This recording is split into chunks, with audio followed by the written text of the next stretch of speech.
I cling, and this is my interpretation, I cling to the divine will with adoration, the leader of our journey here, Purohitam. Why he is leader? Because Hitam put, literally, Purach in front, the one who is put in front. Yeah, he leads the journey. Yajñasya Devam, the shining being who makes things sacred by turning them into their divine prototypes and revealing their true nature. This whole sentence is Yajñasya Devam. So Devam is literally God, but God from root Div, to shine, yeah? The shining one of the yajna, of the sacrifice.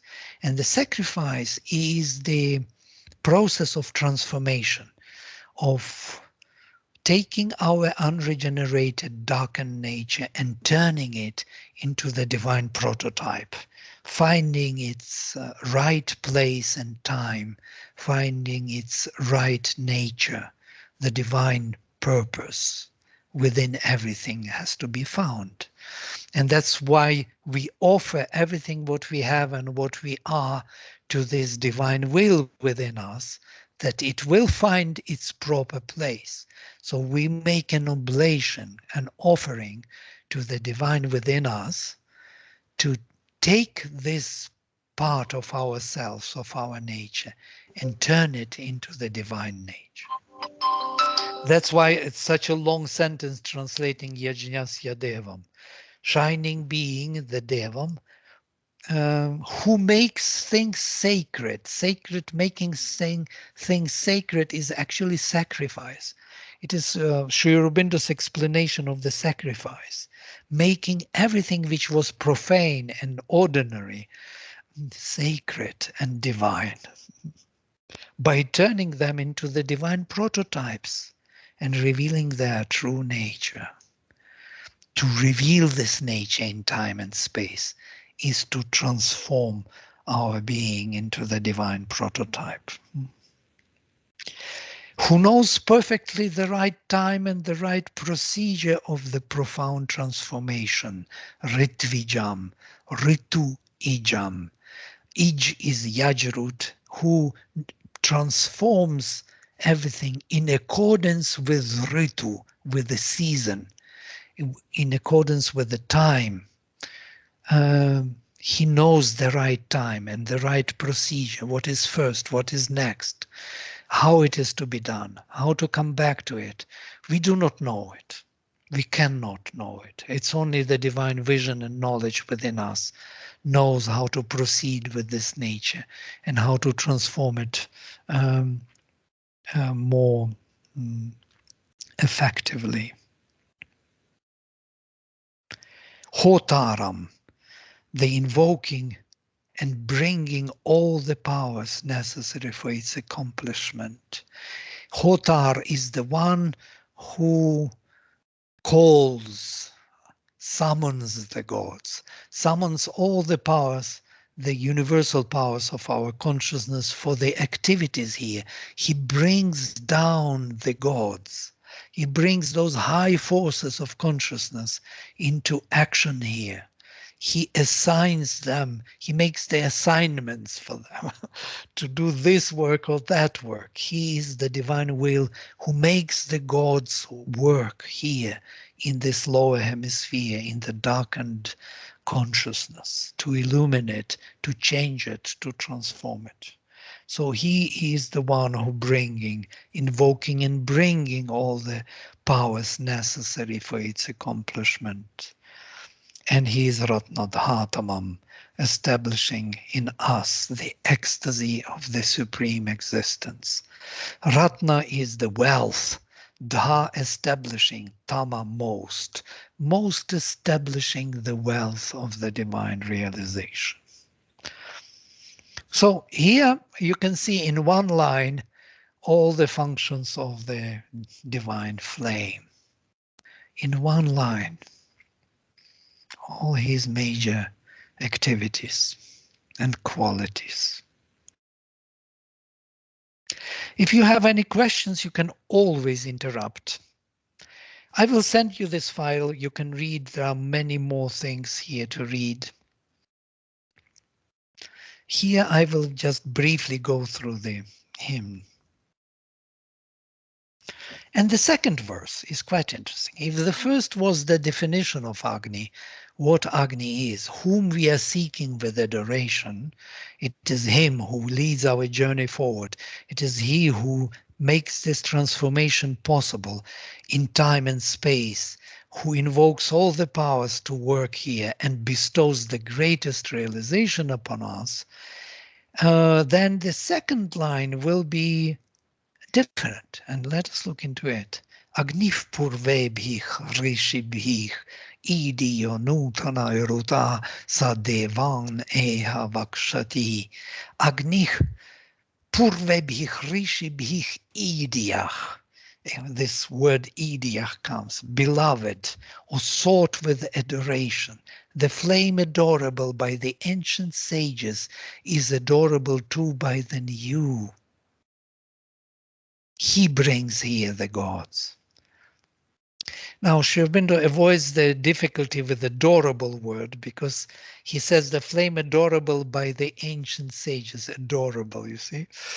It's actually adorable means the one to be adored, the one who should be, who will be adored, who will be loved, or should be loved, must be loved, because this is the future participle passive voice.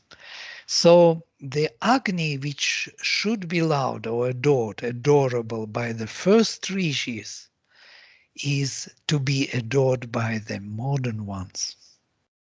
So how come that he should be adored by the first rishis if they already were there before, long ago?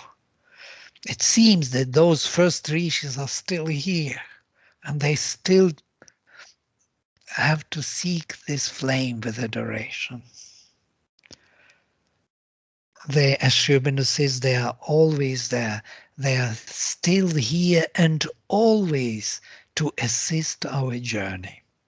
And this is how they are assisting our journey. They are helping us to invoke within us the greatest, the higher consciousness within us. So is to be loved by the first and modern rishis. Sadevan eha vakshati. May he bring here the gods. He brings here the gods, Sri Aurobindo translates, but vakshati is subjunctive and can be translated as may he bring here the gods. Now the question is here, where here, and why he should bring here the gods. Where is this here thing? And it is here on earth, in this embodied state, in this time and space. So our journey starts from earth. That's what I want to say. May he bring here the gods. He has to go somewhere, take the gods and bring them here. And we will see this journey of Agni going, taking, bringing the gods down into this sacrifice, into our frame. The flame of the divine will is to be welcomed with adoration, as by the ancient rishis, so by the new. It's my interpretation. For he alone can bring here into the earthly mortal life of man the shining powers of the gods, which illumine and transform it into the immortal life. So we start our journey from earth.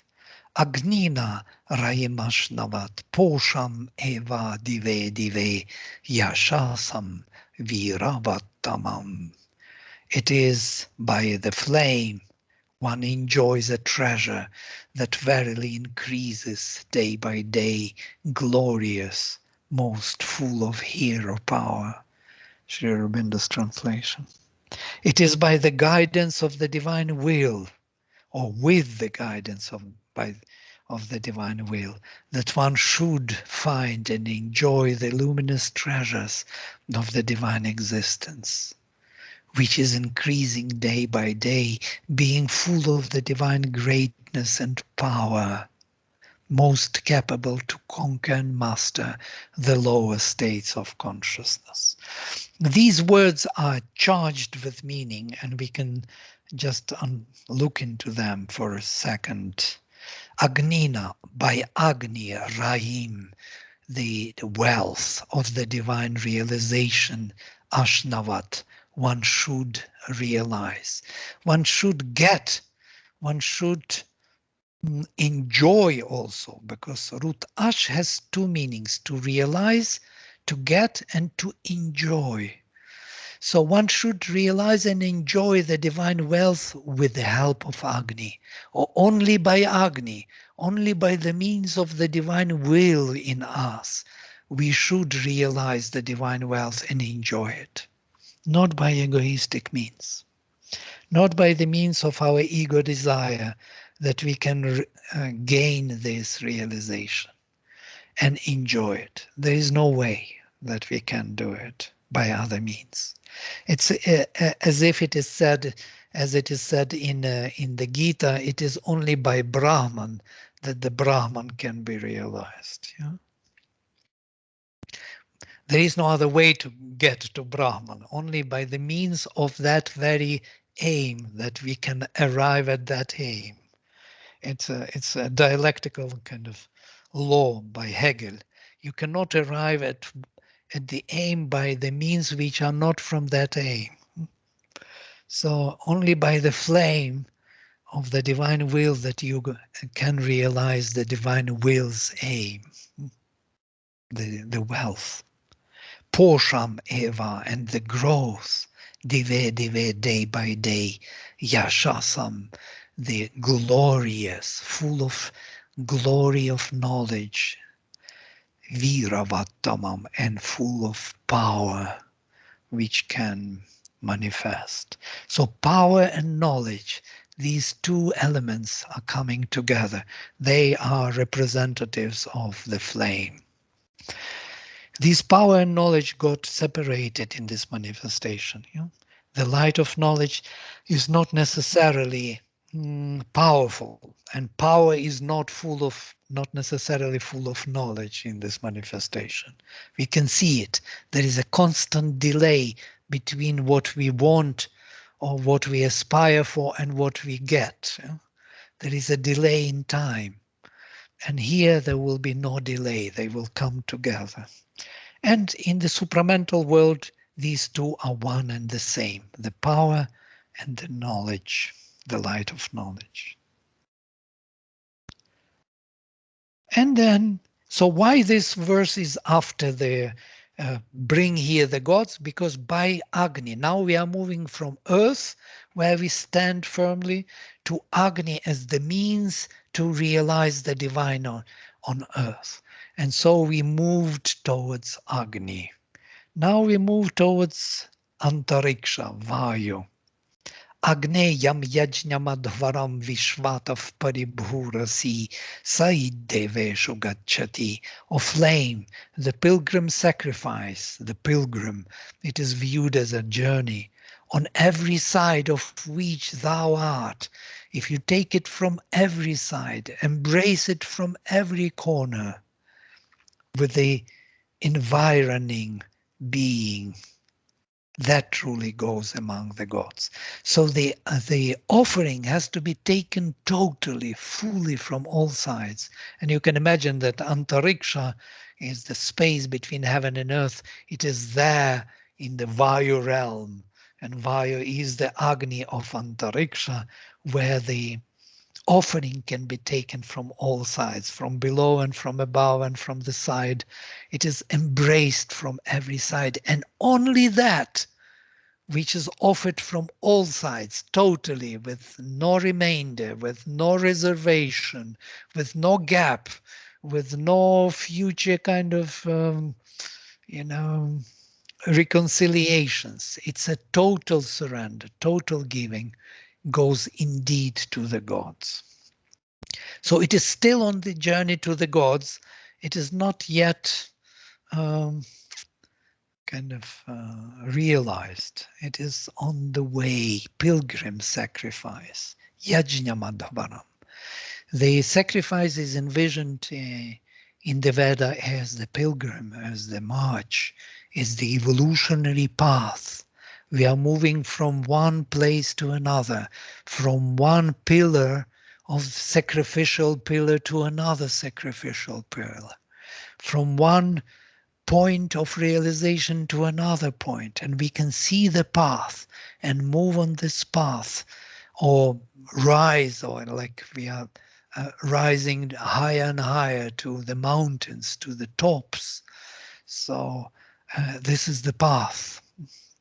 It is also envisioned, the sacrifice is also envisioned as the battlefield, where we constantly opposed by the forces of darkness, which try to hinder our movement forward.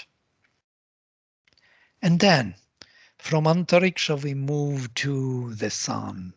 Agnir hota, kavikratuh satyah, chitrashravastamach, devo devebhir agamat.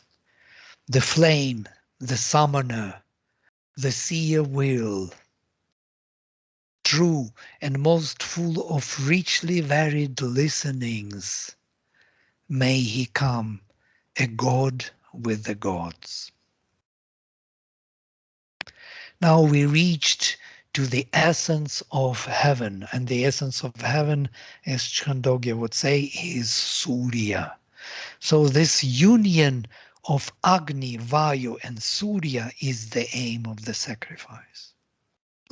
So he is now, Agni becomes that summoner of the gods, the Lord Surya, Kavikratuh, with the power of the seer. And the seer is, or usually is the eye of the gods is the sun. Satya, he is true now, totally. Chitrashravastamach, who possesses the greatest, the most luminous of varied, Shubhendra says, listenings. In other places, he translates Shravas as the inspired knowledge, inspirational knowledge, the most varied in consciousness, the most conscious inspirational knowledge. Devach, he is now the god. Devebich, together with the gods, because all are abiding in Surya, all the devatas. He should come, Agamat. Now he should come. He is away from us, not bring here the gods. He is there and he has to come down to us with all the devatas. He reached to the top of his journey. And now no more Agni at the beginning. He will be bringing the gifts down to earth. Yad angadashoshe tuvam agne bhadram karishyasi tavetat satyamangirach. O flame, the happy good which thou shalt create for the giver is the truth and verily thine, O Angiras. O divine will, whatever good you decide to do, it's my interpretation, and for the giver, or for the one who totally gave himself to you, surrendered to you, is indeed that truth, that with capital T, that truth of yours, O Angiras, that supreme truth. It is not my truth that I want to realize this. It's not my wish that I'm seeking to realize. I'm seeking to realize your truth, whatever it may be. I want only your truth to be realized through me. I give myself totally to you, and I am ready to be whatever you want me to be. As Mother says in her prayer, yes, let me do what you want me to do. Let me know what you want me to know. I don't want to know anything else, only what you want me to know. Let me be what you want me to be. So this is the journey down. This is the gift created by the divine for you who gives himself to the divine. And the journey starts from heaven down. So heaven is that, as we had earth Agni, then we have sun heaven. Now we're coming down to the sun. Upatvagne dive dive doshavastar deyavayam namo bharanta emasi.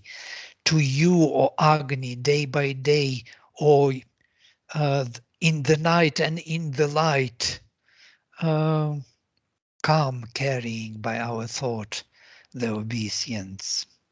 To thee, O flame, we day by day, in the night and in the light. That's the Sri Aurobindo's translation. Day after day, in the deep contemplation, we approach you, O flame of the divine will, and bring you the illuminer of darkness, Doshavastar, the illuminer of darkness, our surrender.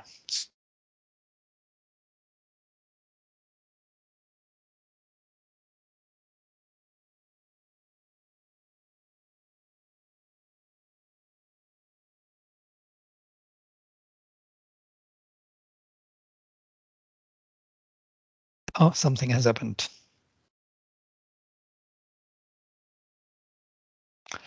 So on the way down, we lost our track.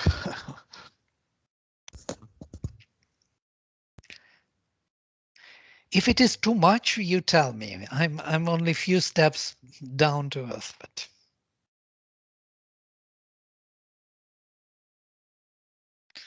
I wanted to give you the fullness in one hymn of the whole Rigveda. And unfortunately, it's very difficult maybe to achieve, but still, our minds usually are not so easily ready for this journey, because we are used to black and white. We are used to more, how to say, focused and more physical distinctions. Here, everything looks like very luminous. The same words, like when we reach the Veda, we will see that she, the bright goddess, shining dawn, comes with a burning and many-hued light, illumining our blazing flame and charging it with additional force. When you read all that, you just don't get it. What are all these words? You know, shining, luminous, blazing, flaming, all beaming, and there's so many words of light. There's so many spectrums of light, hues.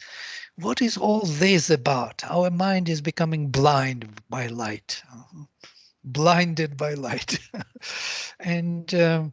And Sri Aurobindo says that our mind is not used to these higher distinctions of light.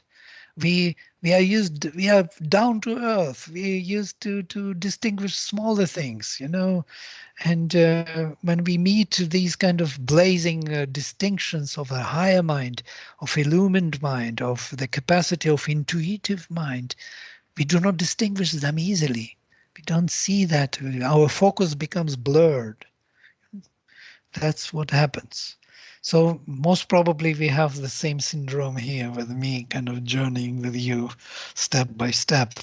So I'm kind of telling you that it is okay to be blurred. Maybe the whole exercise was to get a little of that different focus. But shall I finish 2 more steps and I will stop there, or shall I stop now? Please It's finish. already so blurred that nothing is already clear. Okay, I will have to show something. Can I share? Something I must show. So when we come down from the sun, we are approaching sun, bringing our surrender. You can see it, yes? There's. So I'm coming to 2 more verses and it is the end. Rajanta madhvaranam gopam ritasya didivim vardhamanam suedame. To you who is shining or ruling at our pilgrim sacrifices. You remember pilgrim sacrifice, embracing from all sides. We come here, he is now ruling in this antariksha. Gopam ritasya, the protector of the dynamic truth, the protector of light. Gopa is protector of light. Didivim, shining. Vardhamanam suedame, shining in his own home. Now this manifestation is his own home. He comes down. And the last one, when we come to Agni, sanaf piteva sunave, agne supaya no bhava, sachasvana suastaye. You therefore be easy of access to us as a father unto his son. Cling to us for our happy state.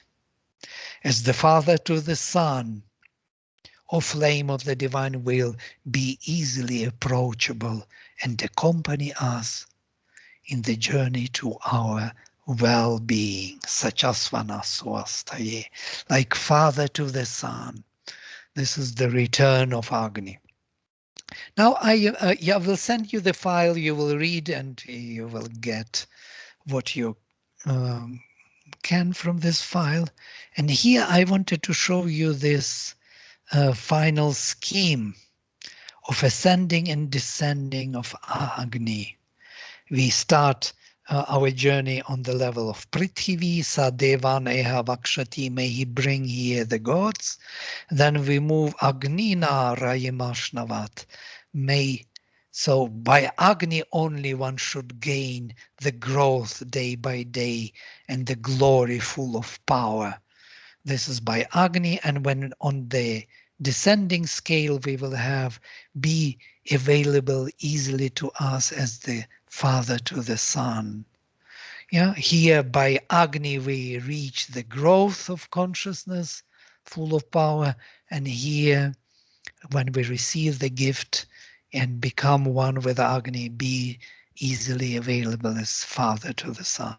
When we move to Vayu realm or Antariksha, on the ascending scale, that sacrifice pilgrim which you embrace from all sides, that goes to the gods. And on this descending, if you compare, you will see shining, the same pilgrim sacrifice, shining at these pilgrim sacrifices, the protector of the dynamic truth growing in his own home. Now this, what was offered and had to go to the gods, embraced from all sides by Agni, now is growing here in his own home as the ruling at this pilgrimage sacrifices presence of the protector of the dynamic truth, of the Godhead realized. So this is on the level of Antariksha. On the level of Surya, we see similar epithets and similar correspondence. Agni hotaka vikratuh, satya chitrashravastamah devo deve bhiragamat.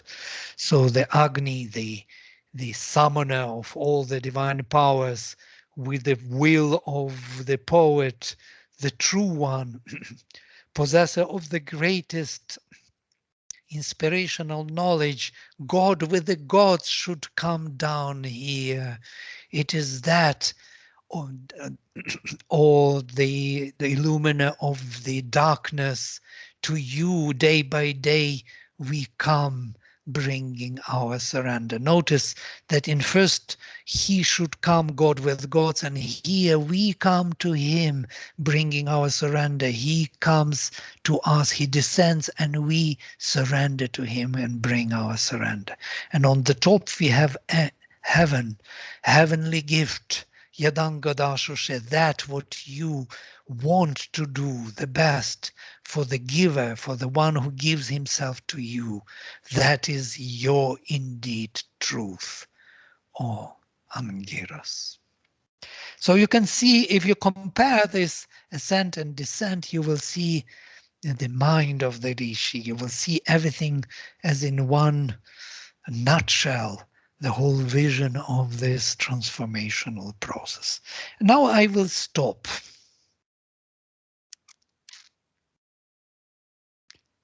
I had to finish the whole journey, sorry. I know it was a little bit over the capacity to follow, but still. Now we are full of things. Yeah, we came to heaven and came down from heaven. The connection between heaven and earth is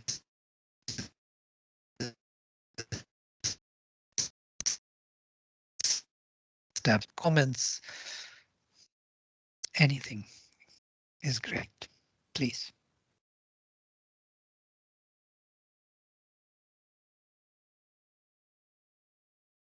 Yeah, Vladimir, I have a question. Sorry, my internet is bad, so I switched off my video. So this whole journey from Earth to heaven and heaven to back to Earth, is it meant for the whole group as a whole? I mean, the soul's group for this leg of evolution, or is it for every individual? Both. And as we see evolution is taking place, we are moving from physical to vital, from vital to mental.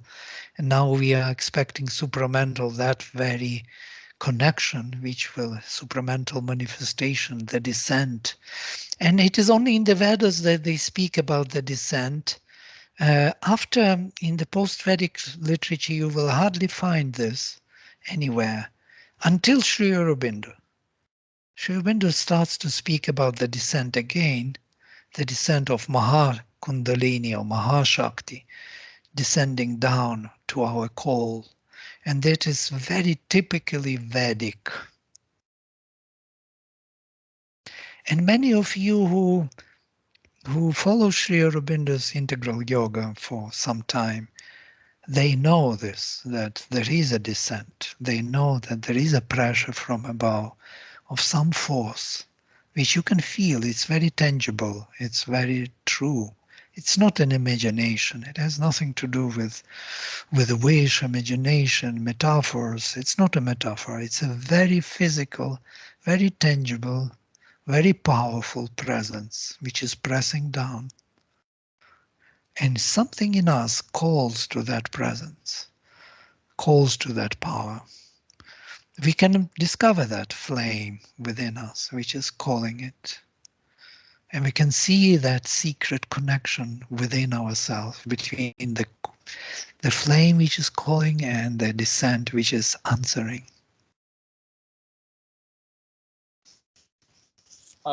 So if my follow-up question actually is, so if it is also applicable for the individual, and there is a sequence that is being described in the hymn, and is it essential that an individual has to go through that sequence? Like, for example, we need to have that complete faith, like in the antariksha, um, in every part of us, in every part of our being, before we even say, make me your instrument and let me be your instrument. In a way, you are very right. Yes. Kind of being on this path for quite some years, I can see that every imperfect offering is bound to be re-offered. Let us say like this, to be offered again, yeah, and again and again until the fullness of there is nothing, no reservation is left. Only then it makes some breakthrough. As Sri Aurobindo says, in this yoga, to get the divine, to realize the divine, you have to have only one aim, and that is to realize the divine. If you have any other aim or desire or preference or anything, the the task of this yoga becomes impossible. This kind of absolute surrender, absolute giving, absolute offering, whatever is being offered, it has to be done in absolute sense. And that is antariksha, embracing from all sides. The divine will has to take it in. And we know somehow those who do the offering, we know when the offering is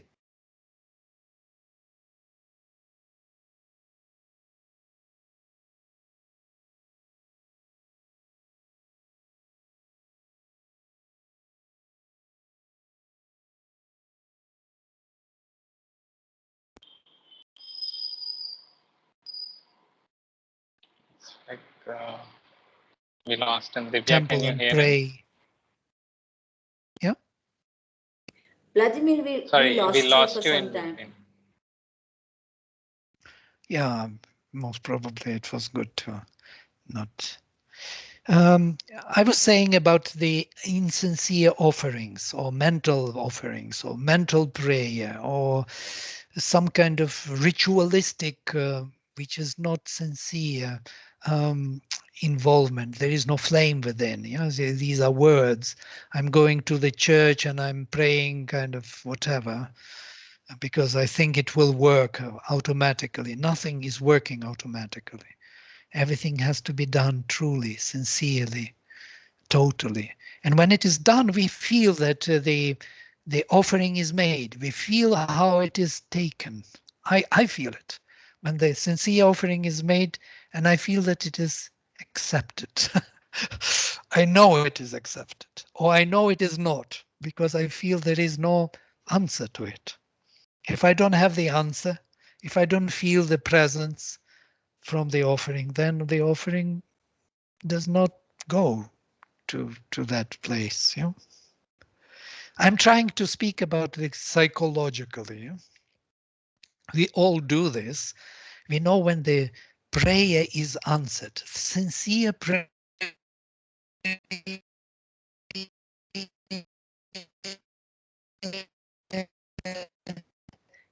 it means the divine is already present.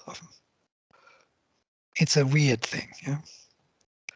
It's already there in the very fact that you truly, sincerely call to the divine.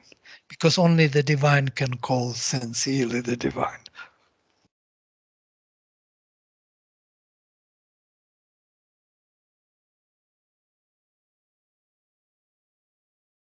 Mahesh?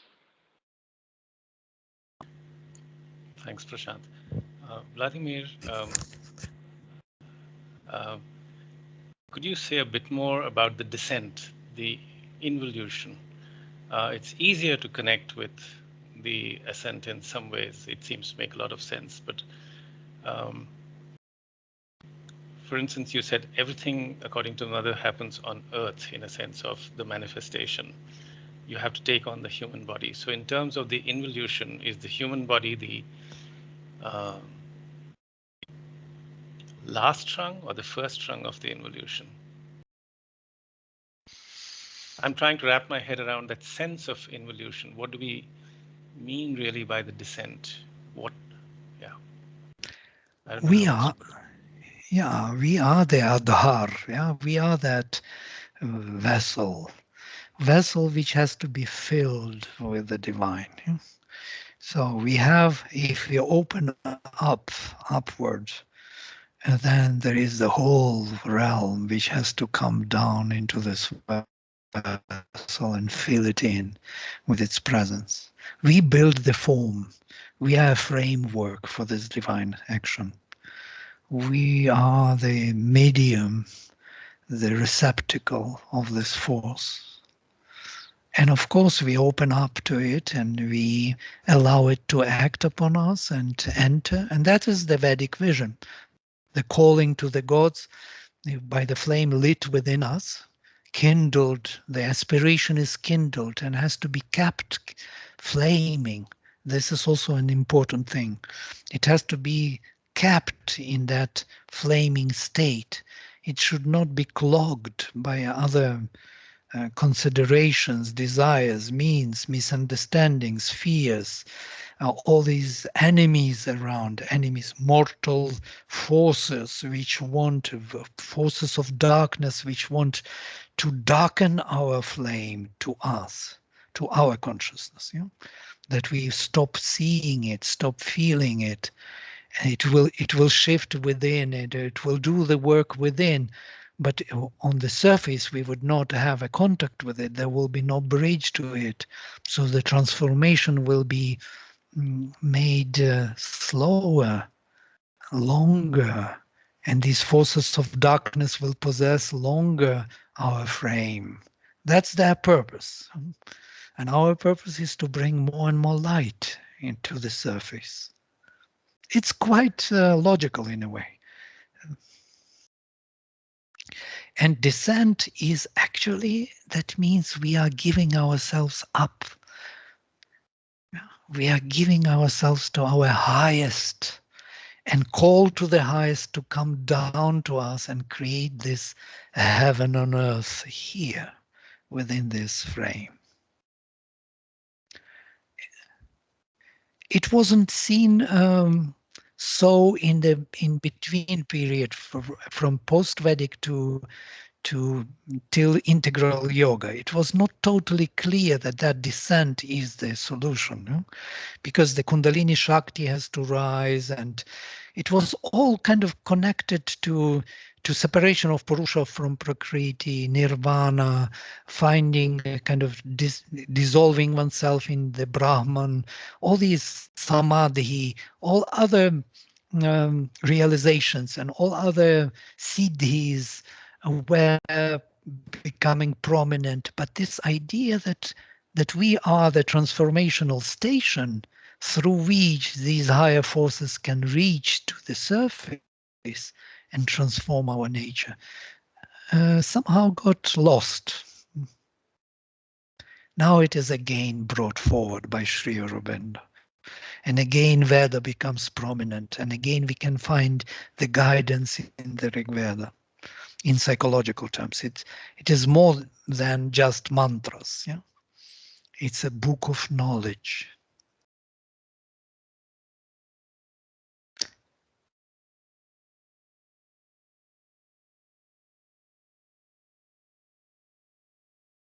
About involution, there is I have a more elaborate answer for this. There were several involutions. The first involution was the fall of the spirit. But I cannot speak it now because it requires a lot of time. But the first was as the first four emanations fell into their opposites. They got involved in, so the light turned into darkness, bliss into suffering, and truth into falsehood, and life into death. It became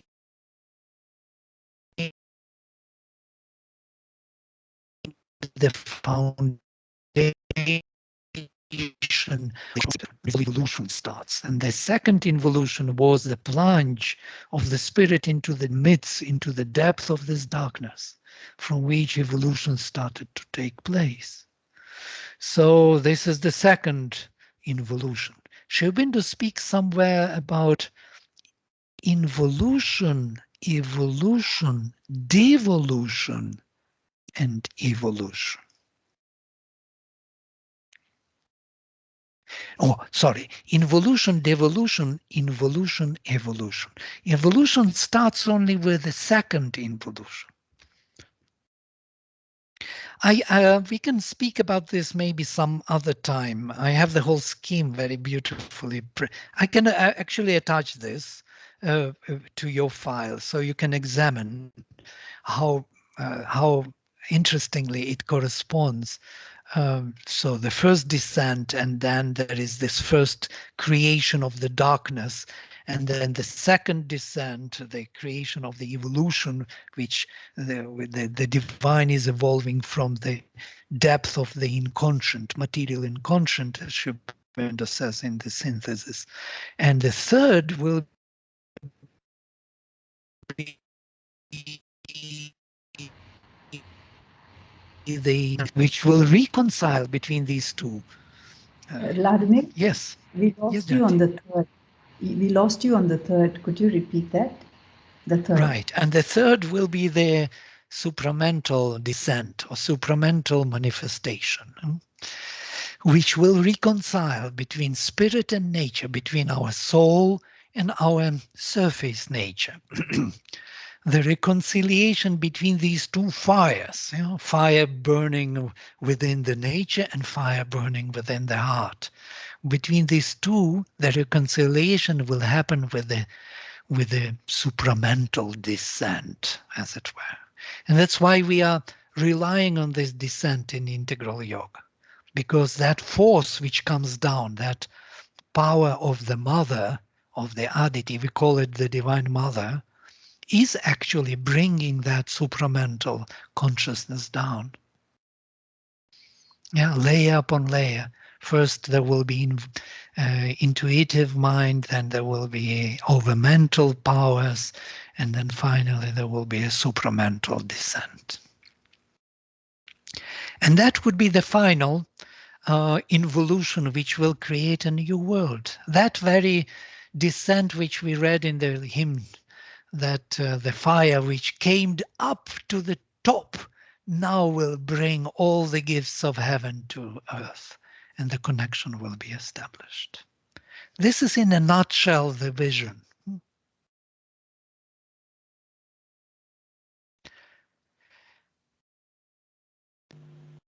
Okay, I hope I didn't confuse you more with these three involutions, yeah? But sure the fire may explain something more. Thank you. No, I'm sure we'll get more confused with this, but it does feel to me that at least we were discussing this last Sunday in our gathering. Somewhere understanding involution seems to me to be as significant or important as studying evolution, whereas our minds typically get caught with evolution. And we talk about evolving because it's seen as something better. But for me, the aha moment from everything you've spoken today is that perhaps the magic, in a sense, lies in the involution. Thank you for that. Yeah, I totally agree with you. And by the way, also in Vivekananda's explanations are so beautiful. And Sri Aurobindo, everything actually is within involution. What got involved, that will evolve out of that material in conscience. Yes, everything what got involved will evolve out of it. Yes, absolutely. The Sri Aurobindo has a beautiful write-up, some small article, and he wrote it in already in post-Arya period in 1931 or something, or 30.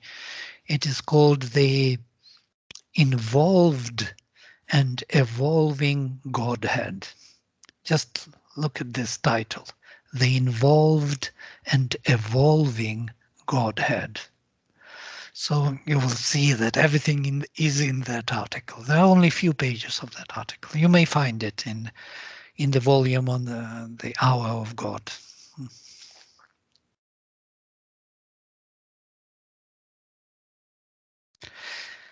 All right.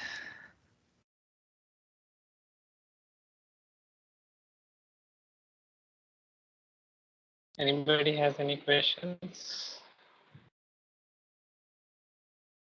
Vladimir, when we talk about this descent and this force, is it also what we experience as grace? Is that? Yes, we call it grace, definitely. And just one question: that how does that help us in in conquering the forces of darkness, which you talked about, are lodging inside us? Like, there's an inner sun that helps us. We let the flame to aspire to. But what is the role of that grace, and how can we invoke that to become and conquer?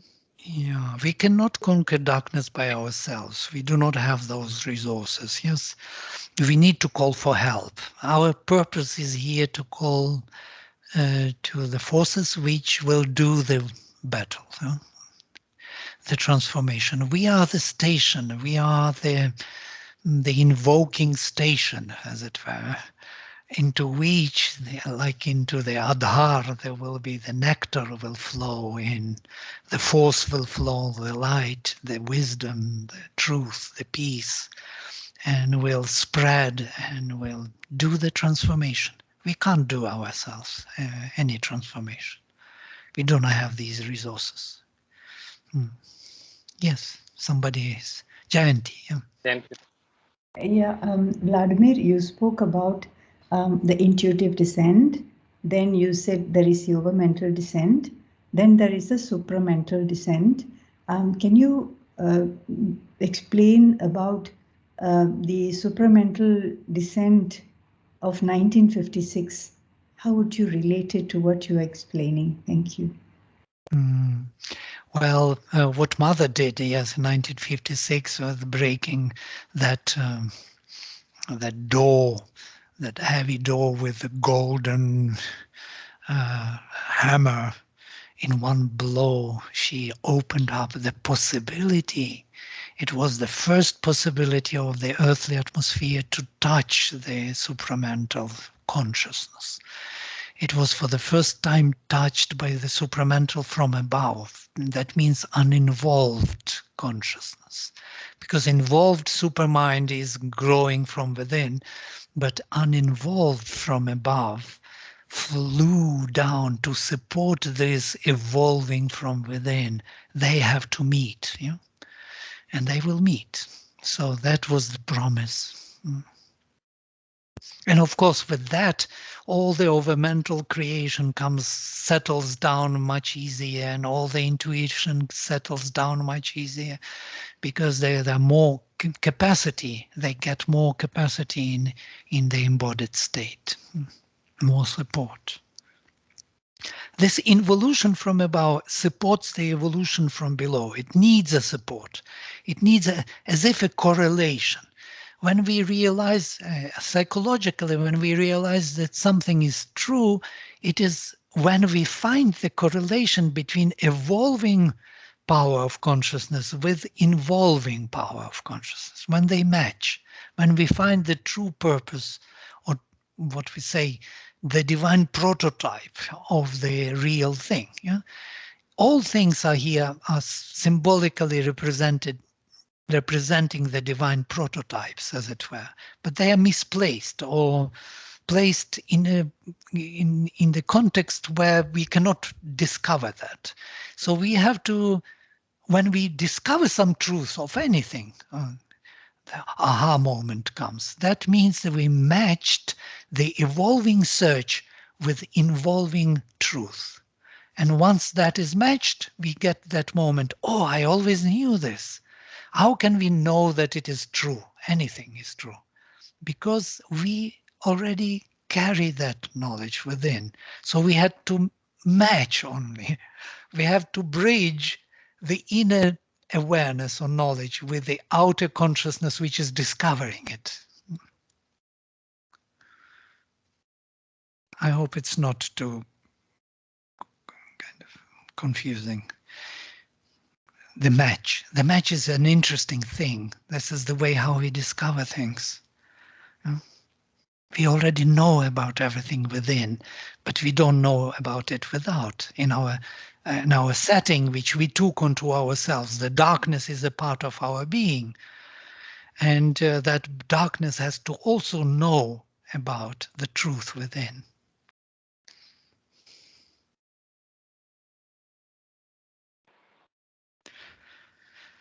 Okay. Vladimir, one more question. Just going back to your introduction part, where you described Vishnu as the fire within and Shiva as the evolution, or the fire that is enabling the evolution. What role does Brahma play here, the creator? Thank you. Nice question. Sri Aurobindo describes this beautifully in The Secret of the Veda. Brahman is coming from the heart, from the depth of the heart. The word which is framing the intention of the aspiration. There is an aspiration in nature, the fire, which burns upward and upward, wants always better and better, higher and higher capacity and consciousness. And when it is framed by the word of the Rishi, and that is Brahman, no? Then it gets a new power, or a new push, as it were, towards heaven, and then it can reach heaven. So it must be framed by the heart. It must be framed by the word. It has to have a particular, purpose, objectives, direction, meaning. It gets its meaning. Aspiration, general aspiration, gets a particular meaning of a particular realization, and it gets answered then.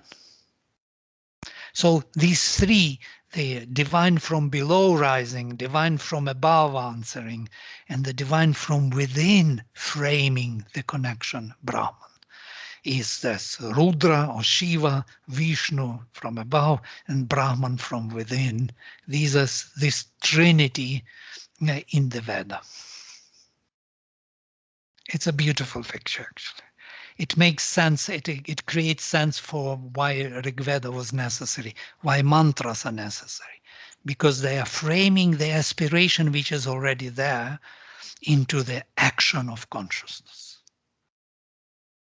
Which is a very good point, actually, to finish our presentation. Why the Vedic hymns are necessary. So in a way, it is the divine will. Yeah, it is the divine will from the heart, which makes the intention of that force clear, and then it can act more efficiently.